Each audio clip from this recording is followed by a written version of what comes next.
Hello Digital World. Short visit dito sa Quirino Province. At napadaan tayo dito sa Quirino Water Sports Complex. Maganda rito, maganda. Lalong-lalo na sa mga mahilig sa water sports. Meron yung view dito.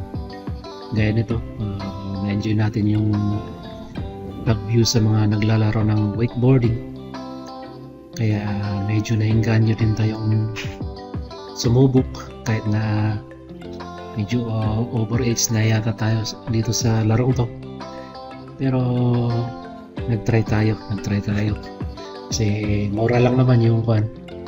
Since local tayo, ang binayad lang natin is less than 200.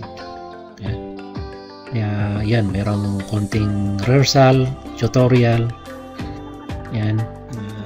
Na-enjoy naman ng konti. Pero nung pang-limang try na natin yan, hopefully sana may successful tayo. Ayan, panoorin na lang natin. Pero na-enjoy ko yan, na-enjoy natin.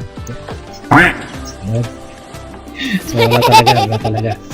Hindi para sa atin ang wakeboarding. Anyway, na-enjoy naman natin yung view. Na-enjoy natin. Merong mga snack house dyan. At kumain na lang ako ng tubikoy sa Difon Quirino. That's all, thank you.